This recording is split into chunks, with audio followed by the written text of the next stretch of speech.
dès la semaine prochaine. Paul Vannier, bonsoir. Bonsoir. Vous êtes député La France Insoumise du Val d'Oise. Est-ce que ce soir, vous vous dites, on a fait un grand pas, Emmanuel Macron a parlé, les choses vont avancer? Non, pas du tout. Ça m'aurait été étonné. Écoutez, d'ailleurs, j'étais prêt à l'être, surpris et à espérer que le pays avance. Mais vous avez vu, il a donné cette interview à Brégançon. Brégançon, c'est une forteresse, c'est presque une île.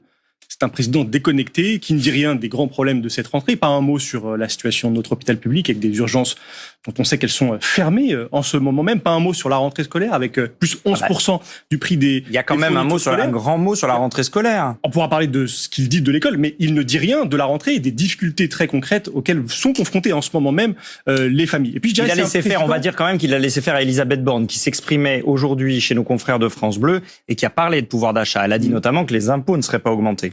Et elle n'a pas nié que, par exemple, la franchise sur les boîtes de médicaments était envisagée. Et donc, c'est une contribution qu'on va demander aux Français qui sont déjà en difficulté. On va leur demander de payer plus. Mais un mot encore sur cette interview, celle d'un président usé. Franchement, ça sent la naphtaline, quoi, cette interview. On a l'impression d'entendre Nicolas Sarkozy il y a 20 ans. C'est un discours très traditionnel d'une vieille droite sur l'autorité, sur l'école, sur l'immigration. C'est un président qui, je crois, est en panne, en panne de politique, et puis qui est presque commentateur de son propre bilan. C'est vrai que ça fait maintenant presque 7 ans qu'il est là. Et il est temps que la page se tourne. Et il est aussi peut-être et surtout en panne de majorité pour pouvoir gouverner. Est-ce que ce n'est pas ça, quand vous dites commentateur, est-ce que ce n'est pas finalement que les urnes au moment des législatives ne lui ont pas donné une majorité suffisante pour pouvoir mettre en place la politique qu'il souhaite mener? Vous avez raison de le rappeler parce qu'il semble, lui, l'ignorer. En tout cas, il occulte cette dimension dans cette interview. Il revendique d'ailleurs l'usage du 49.3. Il annonce d'autres 49.3. Il parle aussi de référendum. C'est pas la première fois. Emmanuel Macron a déjà parlé de référendum les années passées. On verra s'il concrétise cette proposition. Mais il semble en effet faible, impuissant et cherchant à contourner au fond le Parlement, à contourner la représentation nationale telle que les Français ont décidé de la distribuer il y a à peine un an, en juin dernier, avec cette initiative très floue encore d'une réunion qui se tiendrait dans... On va y venir, Paul Vannier, mais vous dites qu'il ignore. En même temps, en face, il n'y a pas d'alternative aujourd'hui. Et c'est ce que dit Elisabeth Borne, c'est ce que dit Emmanuel Macron. C'est-à-dire qu'il n'y a pas d'alternative pour une autre majorité à l'Assemblée telle qu'elle est aujourd'hui. Si, il y en a une parce que l'Assemblée... alors vous votez avec le Front National une motion de censure à ce moment-là. Nous l'avons fait à plusieurs reprises. Nous avons proposé en tout cas des motions de censure. Aucune, en effet, pour l'instant, n'est passée. Mais en totalité. Regardez, soyons sur une approche plus positive. Cette Assemblée, elle a parfois formé des majorités. L'année dernière, nous avons par exemple voté, nous les députés, majoritairement pour 12 milliards d'euros pour la rénovation thermique du bâti. Je le dis parce qu'on est en pleine canicule.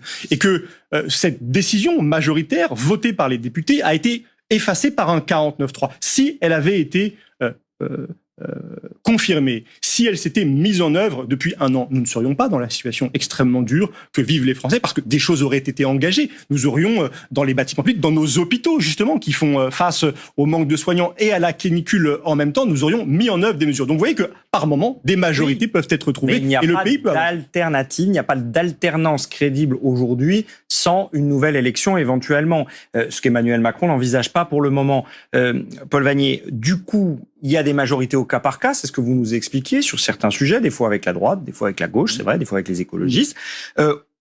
Aujourd'hui, c'est ce que veut essayer de faire Emmanuel Macron en invitant à l'Élysée les patrons des différents groupes et des différents partis représentés au Parlement. Est-ce que, d'abord, la France Insoumise ira? Et est-ce que vous ne pensez pas que c'est une preuve d'ouverture d'esprit? Alors, d'abord, nous n'avons reçu aucune invitation. À cette heure, ça devrait venir. D'autres chefs de parti ont annoncé l'avoir reçu et ont répondu favorablement. Nous n'avons rien reçu, nous, les Insoumis, de notre côté. Donc, on va voir si d'abord... Puisque l'Élysée parle de tous les partis... Je me méfie, parce que l'Élysée, il y a encore peu de temps... Vous excluez de l'arc républicain. Voilà, exactement. Et ce que j'observe, c'est que manifestement, cette opération de l'arc républicain, si elle consiste à faire s'asseoir autour de la même table l'extrême droite, Marine Le Pen, Éric Zemmour a des sénateurs et le président de la République a dit qu'il convoquerait toutes les forces politiques représentées au Parlement. Peut-être donc qu'Éric Zemmour aussi est convié. Les Insoumis n'ont pas grand-chose, n'ont rien à discuter, n'ont pas à s'accorder, à passer de compromis avec l'extrême droite. Pas encore à Éric Zemmour autour de la table, parce que j'imagine que c'est les groupes parlementaires constitués. Peut-être. En général, c'est ça. Peut-être, et les choses ne sont pas claires, mais c'est la même chose avec Marine Le Pen. Elle est l'extrême droite. Et nous voyons bien une opération qui cherche à la normaliser, qui est d'ailleurs largement conduite par les macronistes eux-mêmes, qui ont fait des députés d'extrême droite, des vice-présidents de l'Assemblée nationale, par exemple, il y a un an à peine. Nous, c'est une opération à laquelle nous ne participons pas. C'est quoi? C'est de la communication ou c'est juste pour essayer de récupérer encore une fois les voix des Républicains? Je crois que c'est la tentative de se trouver une majorité et que le macronisme est en train de se droitiser. Il est prêt à des opérations politiques qui vont jusqu'à intégrer l'extrême droite, et on a vu les macronistes et l'extrême droite, les lepénistes voter ensemble, souvent à l'Assemblée nationale, porter parfois la même politique. On les a vus sur le fond converger et parfois se féliciter. Il y a une opération de recomposition qui est à l'œuvre et qui est entre cet extrême centre et cette extrême droite. Une opération de rapprochement. Sauf que quand Emmanuel Macron réunit tout le monde, il fait référence au référendum. Vous l'avez évoqué il y a un instant. Est-ce que là, vous n'y seriez pas favorable? Vous qui êtes pour la 6e République, est-ce que vous vous dites pas redonner la parole au peuple sur des questions importantes? Allez, on tape dans la main. Oui, chiche. Eh bien, je lui propose tout de suite de le faire sur la retraite à 64 ans. Parce que mais vous savez bien quelle va être la réponse. Donc, je ne sais pas si en tout cas, si sa proposition à lui est sérieuse, si ça n'est pas uniquement, vous l'avez dit, une opération de communication, si ça n'est pas une nouvelle version d'interview qu'il a déjà donnée ces dernières années, eh bien. Mais au-delà de cette question, il n'y a pas aujourd'hui sur le pouvoir d'achat, sur le climat, des questions sur lesquelles on pourrait interroger les Français pour faire avancer les choses. Mais faisons un référendum sur l'augmentation du SMIC, sur le SMIC à 1 600 €. Nous l'avons proposé à l'Assemblée nationale. Évidemment, vous n'allez pas être d'accord sur la question du référendum. Mais en tout cas, voilà. Donc, à quoi tout cela sert-il? Est-ce que cela va apporter de véritables propositions démocratiques qui seront saisies par les Français? J'en doute. Mais je reviens sur cette proposition d'un référendum sur la retraite à 64 ans, parce que cette proposition, elle est plébiscitée par les Français. Et si Emmanuel Macron veut être ce président de la République, garant de nos institutions à l'écoute de ses compatriotes, eh bien, qu'il fasse ce référendum. Les décrets ne sont pas encore tous passés, qu'il les suspende et qu'il convoque les Français à s'exprimer sur cette question. Restez avec nous, Paul Vannier, parce que vous faites un procès en règle de la Macronie, mais du côté de la gauche et de la NUP, c'est pas non plus si simple. Les Verts, eux, font leur retrait demain au Havre. La volonté d'attirer les jeunes avec le rappeur Medine a pour l'instant surtout attisé la polémique suite à de nouveaux messages antisémites. Le chanteur déprogrammé d'un festival en Belgique s'en défend. Mathieu Belling. De la consternation, mais un souci d'apaisement. Ce sont les mots des organisateurs du festival Solidarité pour justifier la déprogrammation du rappeur Medine. Une vague de réactions, tantôt haineuses, tantôt plus pondérées, a déferlé sur la toile et ont été relayées par la presse. Malgré nous, le festival en est aujourd'hui victime. La polémique ne cesse d'enfler après un tweet jugé antisémite à l'encontre de l'essayiste Rachel Kahn. Ce matin, le rappeur s'est excusé et expliqué dans des interviews aux Parisiens et à Paris-Normandie. C'est une erreur, je le reconnais. C'est un tweet maladroit car je n'avais pas en tête l'histoire de sa famille. Je me suis aussitôt excusé envers elle et les familles de déportés.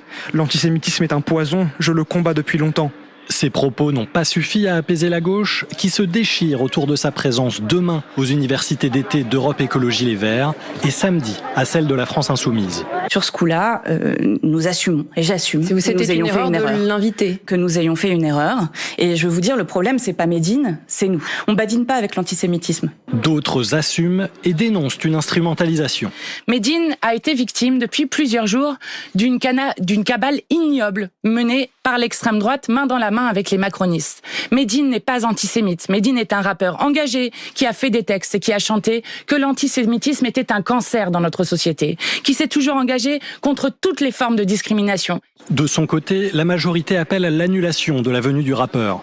Jacques Chirac, lors de son discours au Veldiv, disait d'une chose: en la matière, rien n'est insignifiant, rien n'est banal, rien n'est dissociable. Les crimes racistes, la défense des thèses révisionnistes, les provocations en tout genre, des petites phrases en soi-disant bons mots, puissent aux mêmes sources. C'est exactement ce que Marine Tondelier, la France Insoumise, sont en train de légitimer en maintenant le rappeur Medine à leurs universités de rentrée. En réaction à la polémique, les maires de Bordeaux et de Strasbourg ne seront pas présents aux universités d'été des écologistes. Alors, des maires écolos pas présents aux journées d'été des écologistes. Le maire du Havre, qui devait accueillir ces journées, ne sera pas là non plus. Il accueillera, lui, des maires écologistes dans sa mairie. Je parle évidemment d'Édouard Philippe, l'ancien Premier ministre. Vous êtes resté avec nous, Paul Vannier. Je rappelle que vous êtes député La France Insoumise du Val d'Oise. Pas de souci du côté de La France Insoumise avec le rappeur Medine, qui sera bien invité à vos journées sans aucun état d'âme, même si ses propos sont parfois ambigus. Je ne crois pas qu'il le soit. En tout cas, s'il y a des ambiguïtés, il les a levées dans une série d'interviews publiées aujourd'hui. Mais vous savez, l'antisémitisme, ça n'est pas... Même si ses propos sont parfois ambigus. Je ne crois pas qu'il le soit. En tout cas, s'il y a des ambiguïtés, il les a levées dans une série d'interviews publiées aujourd'hui. Mais vous savez, l'antisémitisme, ça n'est pas objet de commentaire. Être antisémite, un propos antisémite, c'est délictuel. Cela doit être condamné par la justice. Si le tweet de Medine était un tweet antisémite... Ah, vous prenez les arguments du rappeur, là. Non. Il a dit ça. Il n'a pas été attaqué jusqu'à... Un procureur se serait sans doute saisi, des plaintes auraient été déposées, et Medine serait condamné par la justice pour propos antisémites. Et du coup, vous ne le recevriez pas? En effet. Parce que à la France Insoumise, il n'y a de place pour aucun antisémite, aucun raciste, aucun porteur de paroles discriminatoires. Et nous, en effet, considérant que ce tweet eût été antisémite, nous n'aurions jamais invité Medine. Il y a du côté d'Europe Écologie Les Verts quelque chose que je ne peux, de ce point de vue-là, pas comprendre. On ne peut pas à la fois qualifier Medine d'antisémite et considérer qu'il a sa place à une université. Tout le monde n'est pas d'accord au sein d'Europe Écologie Les Verts. En tout cas, j'ai entendu beaucoup de dirigeants d'Europe Écologie Les Verts avoir ce propos, et je le trouve parfaitement contradictoire. Notamment cet été, les désaccords se sont multipliés au sein de la NUP, la NUPES, comme on veut. L'alliance de la gauche, elle tient toujours aujourd'hui, avec un PC qui continue à marquer sa différence, avec des écologistes qui sont pas tous d'accord avec Jean-Luc Mélenchon, avec un parti socialiste qu'on entend relativement peu. Est-ce qu'aujourd'hui, la NUP, elle a encore de l'avenir? Elle fait son travail. À l'Assemblée nationale, les 151 députés de la NUPES sont dans l'action commune et travaillent ensemble. Mais ça n'est pas suffisant. Et nous, les Insoumis, nous avons fait beaucoup de propositions, notamment celle d'une liste unique aux élections européennes. J'allais y venir. Ça Vous avez un sondage qui est sorti hier et qui montre qu'ensemble, nous serions en tête devant l'extrême droite, devant le macronisme, et nous pourrions ainsi réaliser une performance politique et surtout insuffler un souffle d'espoir pour 2027, une dynamique politique très porteuse pour gagner l'élection présidentielle. Vous croyez encore à une liste commune de la NUP aux élections européennes? Oui, j'y crois encore. Parce que ça n'a pas l'air d'être vraiment bien parti, on est d'accord. C'est compliqué, mais nous, les Insoumis, nous ne renonçons pas à convaincre nos partenaires. Mais on s'adresse aussi aux Françaises, aux Français qui comptent sur la NUP pour interpeller aussi ces organisations politiques et leur demander d'être à la hauteur, au fond, de leurs responsabilités. Vous savez, il y a encore des rendez-vous. Les socialistes, par exemple, je crois, au courant du mois de septembre, ont un vote sur cette question-là. Et donc, j'espère dans ce résultat pour que nous soyons ensemble aux européennes en 2024, en tête, battre la droite et l'extrême droite. Souvent, la problématique, c'est Jean-Luc Mélenchon pour les partenaires de la NUP. C'est souvent un peu difficile, ses prises de position, sa façon de les prendre aussi. Est-ce que vous n'en êtes pas à l'après-Mélenchon qui pourrait permettre à la NUP de se reconstituer? Est-ce qu'il ne faut pas tourner la page? Alors, Jean-Luc Mélenchon lui-même a dit qu'il aspirait à être remplacé. Mais Jean-Luc Mélenchon reste un émetteur. Pour l'instant, il continue. Reste un responsable et un dirigeant politique de tout premier plan. Et ces mots, en effet, portent parce qu'ils sont compris par les Français. Parce que Jean-Luc Mélenchon parle avec clarté et parce qu'il est toujours au rendez-vous de nos principes, de leur défense. Par exemple, à propos de Medine, il a dénoncé cette attaque ignoble de l'extrême droite, du macronisme et ces accusations qui sont aujourd'hui, tout le monde le constate, infondées. Merci beaucoup, Paul Vannier, député La France Insoumise du Val d'Oise, d'avoir été avec nous ce soir en direct sur